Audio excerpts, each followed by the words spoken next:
Joten minä tutkin kaupassa vähän karkkeja, suklaata, jäätelöitä ja huomasin, että kaikista karkeista ja suklaista proteiinipatukka on paras.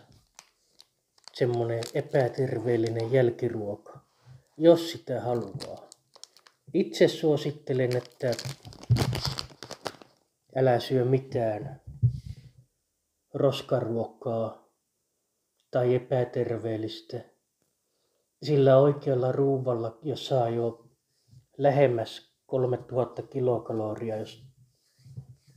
jos pikkasenkaan haluaa syödä, mutta mä ajattelin tehdä pienen videosarjan niille, jotka välttämättä haluaa syödä jälkiruokaa ja vähän epäterveellisemmin, niin